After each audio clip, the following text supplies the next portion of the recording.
begini, karena kami ini datang dengan niat dan komitmen yang tulus, maka dialog yang kami bangun dengan partai politik juga apa adanya. Ya, kita nggak mengada-ada, kita nggak pakai bombastik, kita nggak pakai ini. Dan dari perjalanan komunikasi itu dialog yang kami lakukan, partai politik juga ini kok paham kok. Partai politik juga pada akhirnya mereka juga pingin yang memimpin daerah itu orang yang memang track recordnya bagus, orang yang punya rekam jejak, dan orang yang punya kompetensi. Mereka tidak hanya sekedar mengusung orang, lalu kemudian nggak ada makna kemudian di balik itu gitu.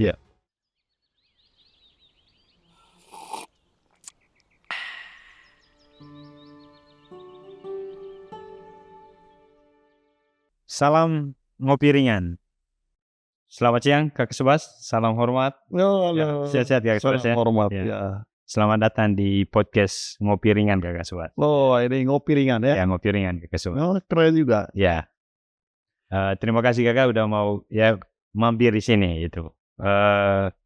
Hari ini kita akan sama-sama dan kami mau mendengar gitu perspektif Kakak Subas terkait politik uang yang sangat menjamur gitu ya. Akan jadi penyakit sekarang ini di konteks politik kita di Indonesia gitu. Gimana Kakak Subas melihat ini politik uang yang semakin seperti dekat sekali dengan dan banyak sekali yang mau terlibat di politik uang ini? Memang kan kita di Indonesia ini kalau kita ngomong politik, kita punya momentum politik itu ada pilpres. Ada pemilu legislatif. Pemilu legislatif ini tingkat pusat, tingkat provinsi, tingkat daerah. Provinsi 38, ya, lalu kemudian kabupaten kota kurang lebih sekitar 519. Sekarang udah bertambah lagi. Jadi ini memang lahan politik di Indonesia itu besar sekali. Dan pemain politiknya juga banyak sekali. Itu. Nah, pasca reformasi itu kita coba membuat desain sistem politik Indonesia ini yang juga memang menurut saya belum menemukan bentuk yang tepat ya. Yang pas sesuai dengan konteks keindonesiaan. Tapi paling tidak sampai hari ini sudah diputuskan oleh oleh elit politik kita, baik pemerintah maupun legislatifnya. Kita pernah mencoba sistem pemilihan, misalnya pemilihan presiden itu oleh MPR. Ya. Lalu kemudian sistem pemilihan yang seperti itu dirasakan tidak, MPR ini tidak mencerminkan aspirasi dan suara rakyat itu. Karena itu pasca reformasi dirubah, pemilihan presiden itu dilakukan secara langsung. One man, one vote. Dan one values. Jadi itu keputusan hari ini. Dan kita sudah menghasilkan berapa presiden? Mulai dari Presiden SBY, lalu kemudian Presiden Jokowi. Sudah ada 2 presiden yang dihasilkan oleh pemilihan langsung, secara langsung. Dan hari ini kita sudah mulai bicara soal biaya politik yang begitu besar. Ya. Lalu kemudian pemilihan DPR juga begitu, baik di pusat maupun di daerah. Ya. Lalu selain itu juga ada pemilihan kepala daerah, baik provinsi maupun kabupaten kota. Nah, dulu ketika belum dibikin serentak, itu 1 hari kita itu hitungannya kalau bikin rata-rata, 1 hari itu kita mengadakan 5 kali ini pemilihan kepala daerah. Hitungannya begitu. Jadi bacaan secara ekonomisnya ini kok nggak efektif banget. Kok orang Indonesia ini kerjanya politik mulu nih. Begitu. Sehingga kemudian dievaluasi, bangunlah sebuah regulasi supaya ini Dibuat secara seram. dibuat secara serentak. Ya. Pemilu presiden, pemilu legislatifnya serentak, lalu kemudian pilkadanya juga serentak. Nah, nanti berikutnya di tahun 2029 mungkin ini semua dilakukan secara Sekali. pertimbangannya efisiensi. Ya. Ya, efisiensi dari sisi sumber daya, Ya. efisiensi dari sisi waktu, efisiensi dari sisi keuangan. Ya. Begitu. Nah, ini dari desain budgetnya. Lalu kemudian pertanyaannya bagaimana praktek atau biaya politiknya. Nah, dari evaluasi kita hari ini, dari pemilu ke pemilu, kecenderungannya itu makin meningkat. Biaya politiknya semakin mahal, lalu kemudian praktek money politiknya juga makin gila-gilaan. Yes. Gitu. Nah, kalau ini dibiarkan terus-menerus, menurut saya kita akan sampai pada titik tertentu, kita akan mengalami pembusukan demokrasi yang luar biasa, dan saya khawatir kita akan dari praktek yang ada sekarang itu justru orang atau makin lama masyarakat kita makin tidak percaya sama demokrasi. Nah, Kakak Sebastian, ada dua pelaku utama di dalam proses, ya saya sebut dua pelaku utama proses politik uang. Si pemberi, ya biasanya ini calon-calon, termasuk di situ adalah partai politik, karena dialah yang membesarkan kader-kader ini dan kemudian mengusung kader-kader. Dan selain itu adalah penerima, itu masyarakat, pemilih. Ya. Tapi di situ posisi partai politik juga bisa dikategorikan sebagai penerima, gitu loh. Itu yang sering terjadi sekarang ini. Karena ada biaya partai gitu, kursi hari ini itu. Nah, gimana Kak Sebas lihat hal ini itu? Siapa yang paling disalahkan di sini, Kak Sebas? Si pemberi uangnya atau si penerima uangnya gitu? Menurut Kak Sebas itu gimana posisinya? Begini, memang kalau tadi diidentifikasi ya. Kalau kita bicara soal money politics ini ya, memang kan dari desain undang-undangnya itu kalau lo mau maju pilkada atau lo mau maju pilpres, lo harus melalui partai politik. Betul. Pilpres itu belum ada calon independen. Nah, tapi kalau lo mau maju pilkada, pintunya harus melalui partai politik ya. Tapi ada juga independen ya. Begitu. Nah, dalam perkembangannya itu partai politik itu dalam praktek. Dalam prakteknya ya partai politik ada yang minta mahar politik. Itu ada yang mengatakan tidak ada mahar politik. Tapi ada biaya politik. Lalu kemudian ketika sudah mendapat dukungan dari partai politik, maka kemudian masuk ke tahap berikutnya. Ini soal bagaimana kita mendapatkan suara. Ada dua hal yang perlu dibedakan. Satu, cost politik. Yang kedua, money politik. Nah, macam-macam manusia yang terlibat di dalam politik. Ada orang yang sangat pragmatis dan nggak peduli dengan nilai di dalam politik itu. Yang penting dapat kekuasaan, gitu ya. Karena itu segala macam cara digunakan. Tapi ada orang yang masih memegang prinsip nilai. Pak, saya ingin memimpin suatu daerah misalnya, gitu, dengan cara yang beradab, supaya saya memimpin daerah itu juga dengan cara yang beradab, tapi sekaligus idealisme saya itu bisa diimplementasikan ketika nanti jadi pemimpin. Tapi ada yang berpikir bahwa udah lupakan idealisme ketika merebut kekuasaan, nanti setelah di dalam baru kamu menunjukkan idealisme itu. Ini ini perdebatan atau pergolakan batin yang ada dalam setiap orang yang mau maju gitu loh.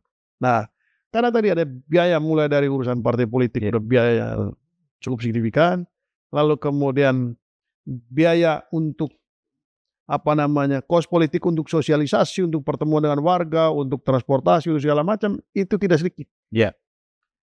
Apalagi kalau secara geografis, Ya.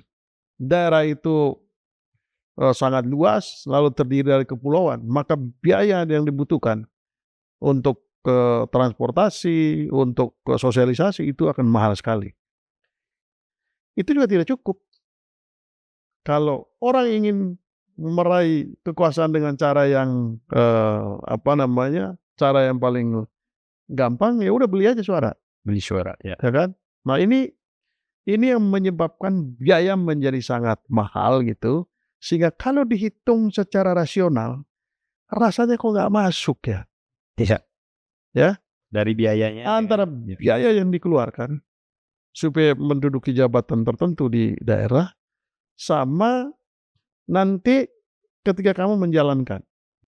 Nah, maka disitulah problem atau jebakan yang membuat orang itu mudah tergoda untuk terlibat dalam praktek korupsi. Nah, ini memang pertarungan. Ya. Pertarungan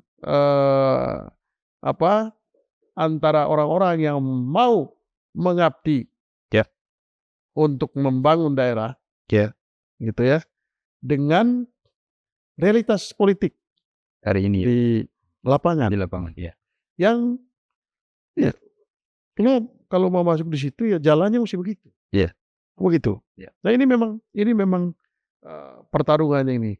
Nah, yang meresahkan hari ini memang semakin hari praktek politik kita, terutama politik yang berkaitan dengan bagaimana meraih kekuasaan baik di tingkat pusat maupun di tingkat daerah, itu sudah hampir meninggalkan nilai, ya, hampir mengabaikan idealisme, sehingga segala macam cara dihalalkan.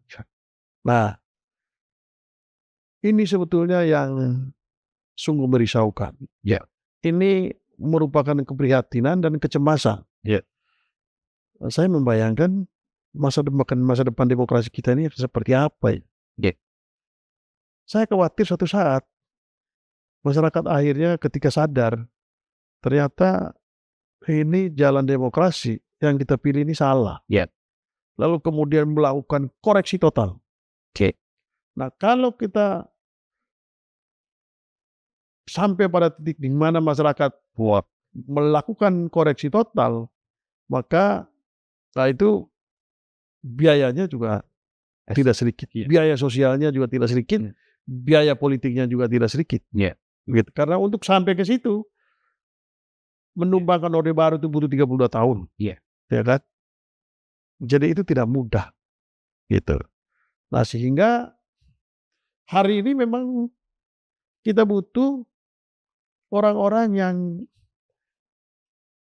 ada realitas politik, tetapi juga dalam proses politik itu mesti menaruh nilai di dalamnya, mesti menaruh edukasi politik di situ, mesti menaruh idealisme di balik itu, sehingga ada pelajaran yang bisa dipetik oleh generasi berikutnya, bahwa ada loh jalan kemuliaan menuju kekuasaan itu.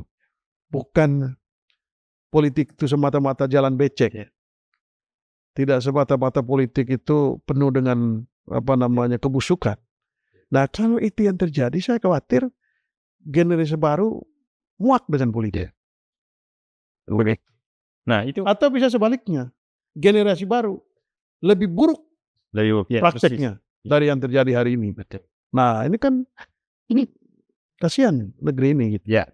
Kakak Subas, itu tadi mekanisme yang harus dilewati oleh calon ya. Ada beberapa aturan gitu, dan seperti kepala daerah ya harus lewat partai politik walaupun ada peluang untuk independen itu. Betul. Nah, keterlibatan masyarakat juga dalam ini sebagai penerima money politik ini juga memang perlu dikritisi, perlu disadari. Gimana Kakak Subas melihat itu? Karena orang lebih senang menerima itu. Apa karena memang mereka benar-benar membutuhkan uang karena kondisi ekonomi, atau justru sikap kritis masyarakat gitu? Atau udah demokrasi emang sudah seperti ini? Ya, memang kan ketika masyarakat tidak percaya bahwa proses demokrasi ini akan menghasilkan pemimpin yang betul-betul nanti berjuang untuk kepentingan dan suara mereka, maka yang terbentuk itu adalah pikiran pragmatis juga dari masyarakat, gitu. Nah, karena itu, apakah masyarakat juga salah? Ya ada, bentuk keterlibatan masyarakat yang membuat situasi itu juga menjadi pragmatis. Tapi kalau melihat inisiatif itu selalu mulai dari pelaku politik, gitu. Nah, kalau pelaku politiknya punya sikap tadi, dalam proses politik itu dia menyisipkan idealisme, menyisipkan nilai yang ingin diperjuangkan, maka masyarakat juga makin lama akan tercerahkan. Tetapi semakin banyak orang yang lebih memilih jalan pintas untuk meraih kekuasaan, maka pragmatisme itu menjadi jalan yang sangat istimewa untuk digunakan. Dan dalam situasi seperti itu, masyarakat kemudian menyambut dengan senang hati.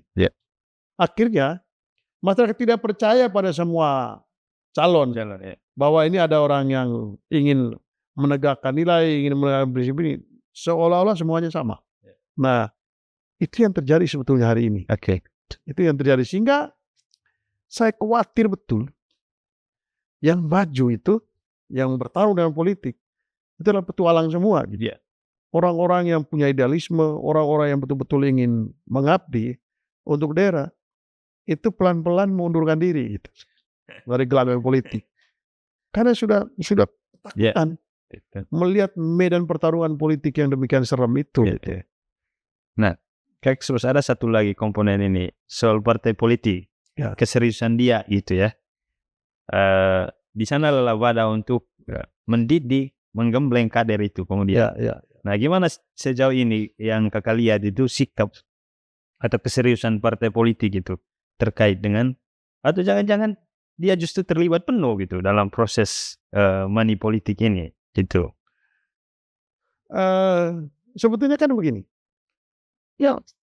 partai politik itu kan dia perlu membranding diri, supaya partai itu digemari oleh masyarakat, sehingga ketika pada saatnya masyarakat itu mempercayai partai, gitu. Tapi ada juga partai yang akhirnya memilih untuk ya udah pragmatis saja pilihannya, gitu.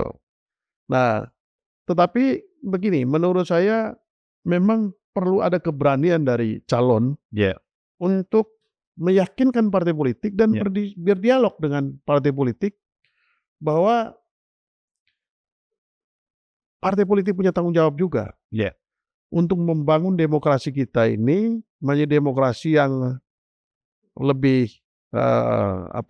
efisien, lebih efektif, dan menghasilkan pemimpin-pemimpin daerah yang bisa dipercaya untuk membangun daerahnya, lalu mereka tidak terjebak dalam pragmatisme politik dan tidak terjebak dalam praktek korupsi ketika memimpin daerah. Karena partai politik punya tanggung jawab untuk membangun negeri ini, untuk membuat daerah-daerah juga maju. Kan begitu. Nah, kalau partai politik berlomba-lomba untuk mendorong atau mendukung calon yang punya integritas, calon yang punya kapasitas, calon yang punya komitmen, begitu, maka saya kira makin lama partai itu akan dipercaya oleh masyarakat. Bahwa kalau mau dorong orang yang bagus untuk jadi kepala daerah, masuk melalui partai ini. Ini kan branding yang sangat baik, gitu. Itu pertimbangannya sangat pragmatis. Dan saya kira partai-partai kita masih bisa diajak, asal punya keberanian. Punya keberanian. Punya keberanian. Yang kedua, ya udah siap kalau memang kamu tidak menemukan partai yang juga sepemahaman dengan kita, ya udah terima kalau memang kita tidak di support. Resikonya cuma itu kok. Ya. Ya kan? Ya betul. Didukung atau tidak didukung. Ya. Kalau didukung, buktikan bahwa kalian bisa dipercaya, bisa membuat partai yang mendukung itu juga bangga bahwa beruntung kami mendukung orang ini. Nah karena itu punya manfaat bagi partai politik di kemudian hari. Gitu. Nah itu yang mesti dibuktikan. Karena kadang-kadang begini juga. Partai politik misalnya sudah mendukung orang tertentu. Ya gratis. Ketika dia jadi bupati, ketika dia jadi gubernur, nggak peduli dengan partai yang mendukung. Akhirnya partai juga berpikir, udah kamu butuh partai ini hanya pada saat jadi calon aja. Ya kalau begitu ya udah lo bayar aja deh. Toh setelah ini kamu juga pindah partai lain.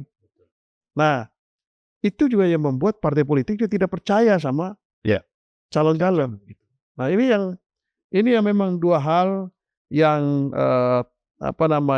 menurut saya harus dari dua sisi ya. Melihatnya gitu, sehingga itu yang perlu kita bangun ketika kita mau jadi calon, kita datang ke partai politik, bangun komunikasi, meyakinkan partai politik. Maka ketika terpilih juga, lo jangan melupakan partai politik yang mendukung gitu.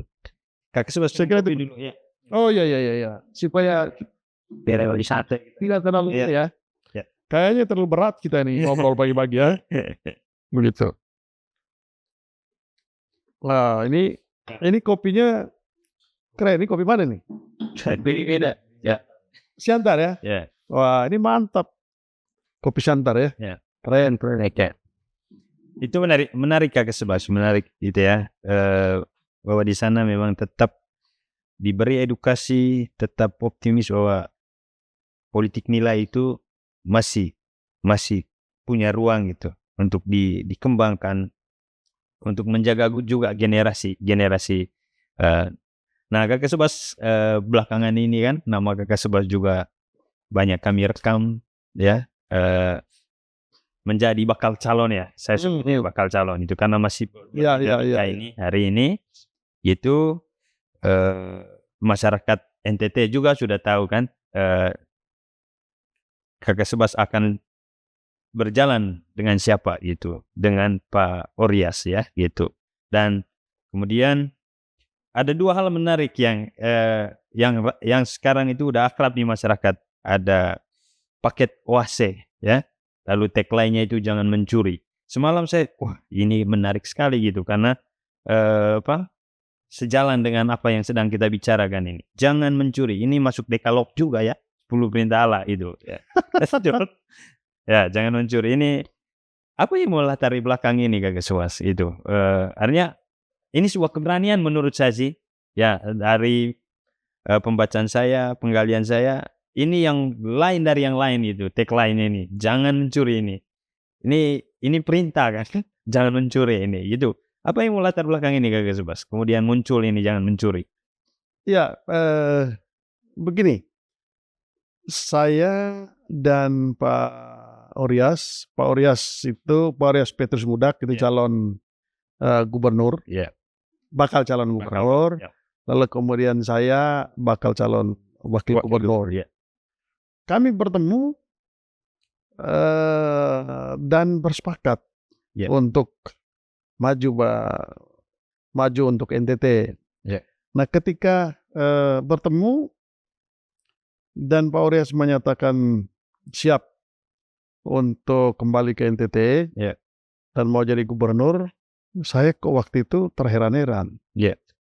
Mengapa terheran-heran? Karena Pak Oryas ketika saya lihat profilnya, ini salah satu orang hebat yang NTT punya. Kenapa saya bilang hebat? Karena melihat reputasinya, lalu rekam jejaknya, ini luar biasa. Wow, sudah malang melintang menjadi dirut sejumlah BUMN, dan bukan BUMN kaleng-kaleng. Ini BUMN kelas A-nya Indonesia. Lalu kemudian di luar negeri dipercaya menjadi direktur perusahaan yang sangat besar gitu. Iya. Pak Urias pernah menjadi dirut menjadi dirut Pelindo, Iya. pernah menjadi Vice President Freeport, Ya. mewakili pemerintah Indonesia di Freeport, pernah dipercaya untuk menggalang dana dalam rangka membeli saham Freeport itu dengan jumlah yang sangat besar. Iya. Gitu. Lalu kemudian pernah menjadi direktur utama PT Inalum. Ya, Inalum ya. Ya. Menurut saya orang ini reputasinya itu bukan cuma diakui di tingkat nasional tapi juga internasional. Iya. Dengan peran-peran yang dia pernah jalani, peran yang sangat strategis. Iya. Lalu saya tanya, ngapain kembali ke NTT? Iya. NTT itu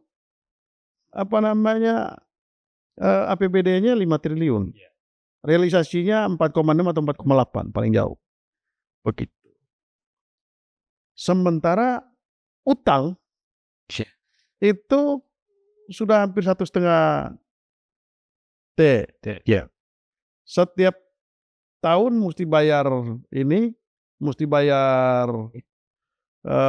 pokok plus bunga 250 sampai 300 miliar. Iya. Ya. Kalau ditambah lagi utang tunjangan ASN Iya. di provinsi yang belum dibayar, konon mulai dari tahun 2021 dan 2022, maka kira-kira utangnya kurang lebih sekarang sudah hampir 2,5 atau 3 T. Iya. Kan begitu. Dalam situasi kayak begitu, dengan posisi yang sangat mentereng tingkat nasional, ngapain pulang? Iya. Lalu beliau mengatakan ini ibarat dokter, dia ketemu orang sakit, si dokter tahu persis sakitnya apa, dan dia tahu obatnya apa. Iya. Kalau si dokter ini melakukan sesuatu, ada kemungkinan orang ini sembuh. Iya. Tapi kalau si dokter tidak melakukan sesuatu, ada kemungkinan orang ini mati. Iya. Kalau sampai orang itu mati, maka yang menanggung dosanya itu adalah si dokter. Begitu. Nah, NTT juga begitu katanya. Iya. NTT ini 5 tahun ke depan itu tahun yang sangat kritis. Iya. Karena pemerintah NTT wajib membayar utang pokok plus bunga. Iya. Itu mulai tahun 2024 sampai tahun 2028. Sementara APBD-nya itu tadi cuma 4,6. Biaya operasional sudah 60, biaya rutin maksudnya sudah 60%, 65%. Tambah biaya yang lain-lain yang wajib keluar sudah hampir mungkin 10 atau 20%. Iya. Maka udah nggak bisa bernafas pemerintah NTT. Kalau orang yang tidak mengerti mengatasi persoalan ini, maka NTT ini akan makin tenggelam, makin hancur. Sebagai anak NTT, dia merasa kayaknya karena saya berkarir di dunia keuangan, yang selama karir saya menangani hal yang seperti ini, mengerti betul masalahnya, tahu inti masalahnya, lalu kemudian ngerti jalan keluarnya. Tapi saya sebagai anak NTT tidak melakukan sesuatu, maka saya menanggung dosanya. Karena itu, meninggalkan hal-hal yang mentereng di sini. Begitu. Tidak hanya dalam negeri, dia juga ditawari oleh dari luar negeri. Iya. Dan dia memilih untuk kembali. Menurut saya, ini orang ini luar biasa. Iya. Nah, karena itu dia bilang, tapi kalau kita mau bangun NTT, nomor satu itu harus bangun di atas integritas pemimpinnya. Gitu. Karena apa? NTT itu nggak bisa kalau hanya mengharapkan dau dan dak untuk bangun NTT. Lu bangun NTT yang begitu besar, daerah kepulauan, hanya dengan dana 4,6 triliun itu mustahil bisa berkembang. Karena itu, lo harus punya kemampuan bereskan semua persoalan-persoalan itu, hadirkan investor ke NTT. Nah, caranya supaya bisa dipercaya oleh investor, bisa dipercaya oleh lembaga-lembaga keuangan nasional maupun internasional. Syaratnya satu, pemimpinnya harus punya integritas, reputasinya harus dipercaya, Yang kedua, birokrasinya juga harus birokrasi yang akuntabel, birokrasi yang transparan, birokrasi yang profesional. Begitu. Karena itu harus dibangun birokrasi yang tadi yang saya bilang itu, lalu kemudian membereskan badan usaha milik daerah supaya badan usaha itu sehat, lalu kemudian dipercaya. Begitu. Karena itu dia bilang tagline yang kita gunakan itu adalah jangan mencuri, nggak perlu basa-basi. Begitu. Lalu kemudian orang bilang, loh memang kita ini dituduh mencuri? Enggak. Tidak ada maksud untuk menuduh. Nggak ada. Tapi itu adalah komitmen pemerintah. Komitmen kita kalau kita terpilih, mulai dari gubernurnya, wakil gubernurnya. Dan kalau komitmennya itu udah mulai dari pimpinan, maka kita akan paksa sampai ke bawah birokrasinya untuk komit. Kalau birokrasinya sudah dipercaya, maka kita yakin investor dengan jaringan yang dipunyai oleh Pak Orias akan mau kembali atau mau datang ke NTT. Kalau birokrasinya bisa dipercaya, BUMD-nya juga bisa dipercaya, maka investor itu juga yakin kalau saya invest di NTT, ini uang saya kembali. Begitu. Kalau saya bikin program di NTT, yakin programnya itu sukses. Karena itu kita nggak mau bikin janji yang bombastis gitu ya. Tapi kita ingin buktikan. Nah sekarang ini kita datang ini sudah siap dengan di bidang pertanian apa yang mau kita lakukan. Lalu kemudian investor yang akan datang siapa-siapa. Kita sudah diskusi. Bidang kelautan, termasuk perikanan. Lalu kemudian bidang peternakan, bidang pariwisata. Jadi itu sudah jelas semua desain itu. Karena itu kita bilang kita nggak perlu bombastis, tapi kita akan buktikan. Tapi janji nomor satu yang pertama itu bagi kita berdua itu adalah jangan mencuri. Ketika kita bertemu, Bung Sebastian, komit nggak? Dan saya bilang oke. Nah, kalau tagline ini oke kita. Begitu. Jadi tujuan ini tidak untuk keluar, tapi ke dalam diri. Gitu. Kakak Subas, dari komitmen yang dibangun tadi yang melatar belakangi tagline ini memang berat dengan kondisi NTT ya. Berat banget. Berat sekali. Dengan medan perang yang menurut saya itu udah sakitnya udah akut, udah tingkat akut deh gitu. Apalagi terkait dengan manipulatif. NTT itu menurut Transparansi Internasional itu tingkat kemiskinan nomor 3. Lalu kemudian NTT dengan tingkat korupsi nomor 4. Jadi berarti ada korelasi dong. Betul. Antara tingkat kemiskinan dan tingkat korupsi gitu. Nah, ini kan pemerintah harus punya komitmen dong. Untuk membereskan itu. Nah, siapa yang punya komitmen? Masyarakat? Enggak, pemerintahnya. Dan siapa pemerintah itu? Ya ini orang-orang yang mau menjadi gubernur dan wakil gubernur di situ. Betul Kak Subas. Artinya akhirnya itu harus direalisasikan dan dibuktikan soal. Betul. Ketika sudah jadi.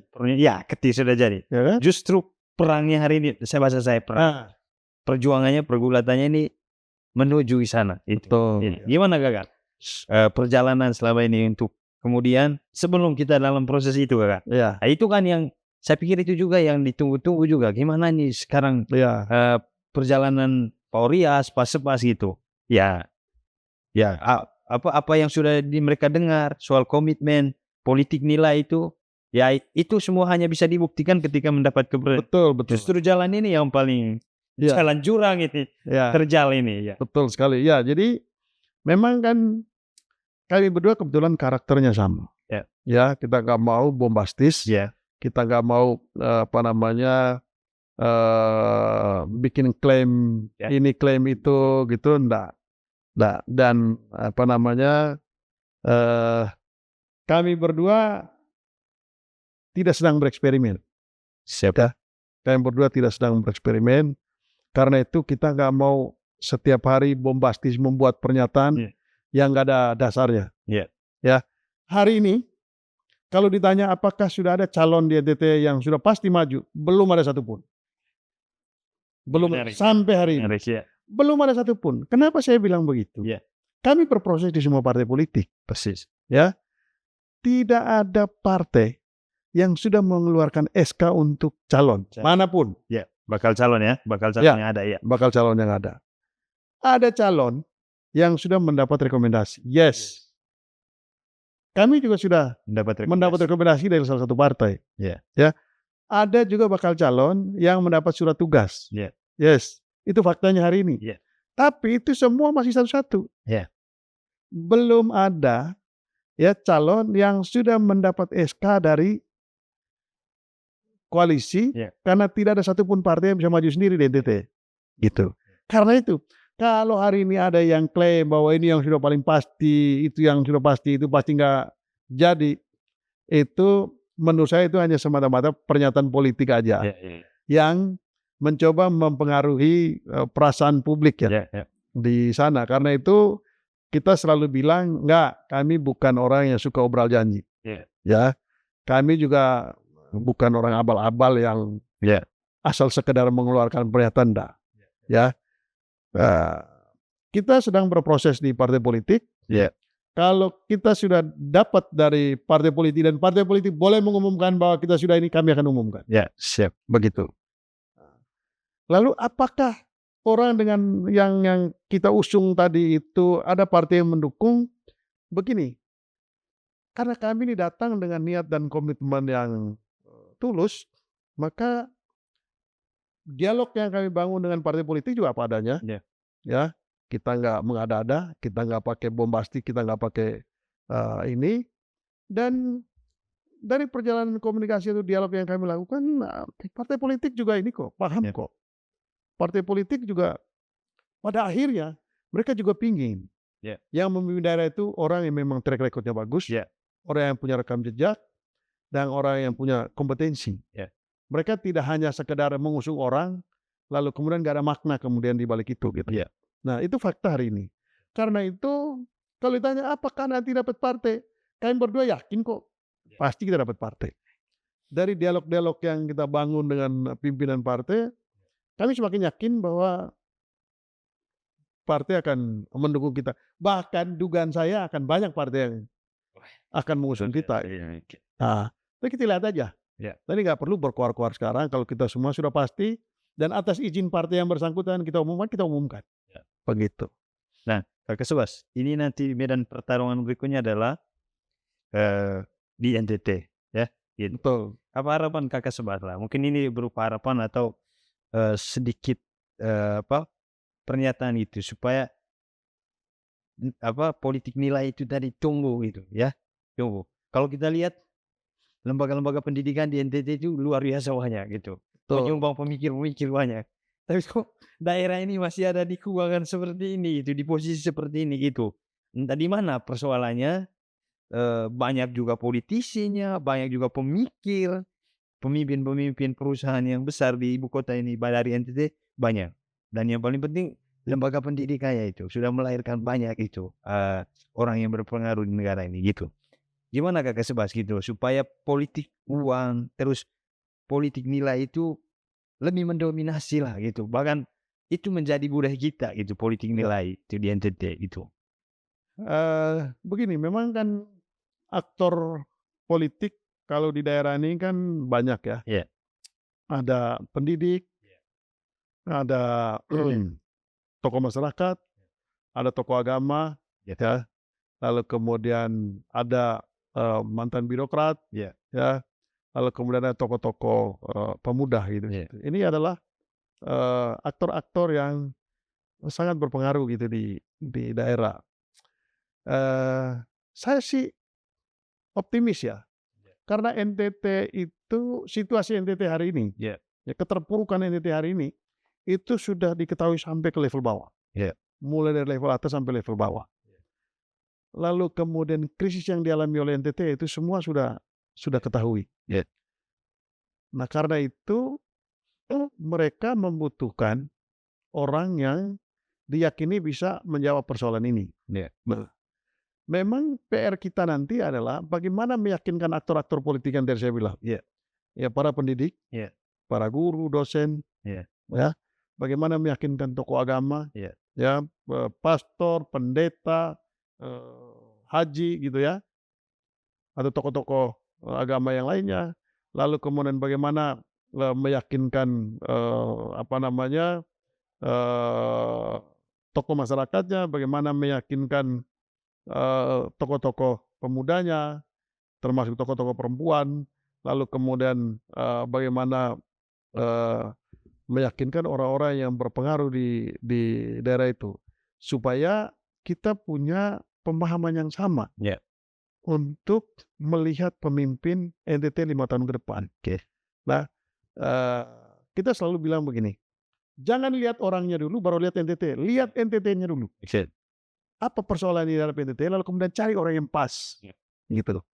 Nah, karena itu kalau frekuensi atau chemistry pemahaman kita dengan aktor-aktor penting politik di sana itu sudah punya frekuensi yang sama, maka kita yakin kok Ya.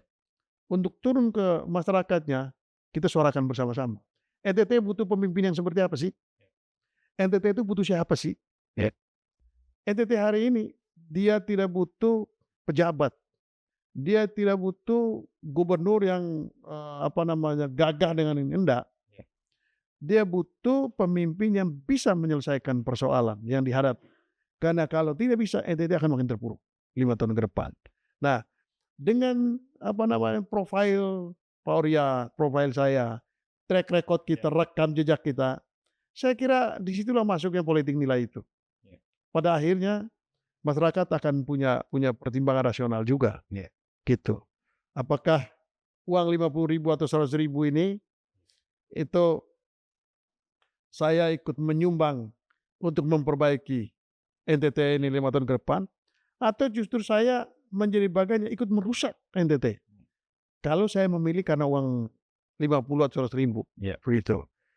Pada akhirnya itu. Dan mimbar-mimbar gereja, mimbar-mimbar masjid, mimbar-mimbar pendidikan, saya kira itu akan bicara soal nilai itu pada akhirnya. Kepentingan lebih besar daripada sekedar uang 50.000, uang 100.000 atau 200.000. Gitu. Saya kira pada titik tertentu tingkat kesadaran itu akan muncul dan mimbar-mimbar akan bicara soal nilai. Oke. Begitu.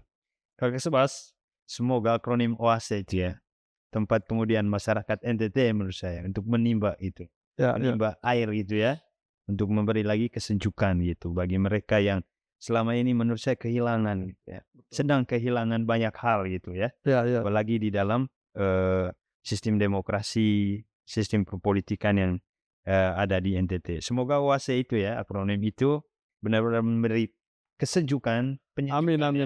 buat masyarakat NTT. Tapi sebelum kita tutup Kakak Subas, kami minta satu closing statement lah gitu, terkait mungkin pernyataan kakak terkait politik uang itu, entah dalam konteks nasional maupun konteks kita di NTT gitu. Untuk closing statement dari kakak Subas. Dalam konteks politik apapun, uang itu penting, tapi uang bukan segala-galanya. Ya, jangan jadikan momentum politik itu hanya direduksi maknanya menjadi begitu miskin hanya sekedar urusan transaksi uang gitu. Jadi nilai luhur dari politik itu untuk kebaikan bersama, untuk kebaikan banyak orang, itu adalah hakikat yang harus kita jaga gitu. Karena itu politik transaksional, money politics itu adalah racun yang akan menghancurkan atau membuat demokrasi kita makin busuk. Dan tanggung jawab kita semua itu adalah menjaga demokrasi ini makin dipercaya, sehingga ke depan Indonesia yang kita cinta ini makin lebih baik. Daerah di mana kita meletakkan harapan dan hidup kita itu makin baik, bukan makin terpuruk. Karena ulah pragmatisme, ulah transaksional atau money politics itu gitu. Uang 100.000, 200.000 itu habis dalam sekejap. Tapi efeknya itu bisa 10 tahun, bisa 20 tahun. Gitu. Jangan korbankan negeri ini, jangan korbankan daerah hanya karena uang 100.000 untuk membeli suara Anda. Terima kasih Kakak Subas sudah datang tadi sudah membagi ya banyak hal gitu ya. Sangat luar biasa itu ya. Lewat wadah ngopi ringan ini gitu. Terima kasih banyak. Ngopi ringan ya. Kami pasti mendukunglah lewat cara-cara kami dari media gitu. Untuk siapa saja calon dan yang mempunyai komitmen untuk membangun dan terus merawat, menjaga politik nilai khususnya sehingga demokrasi kita ini terus tumbuh dan menjadi lebih baik ke depannya. Terima kasih. Selamat siang. Selamat siang. Ya.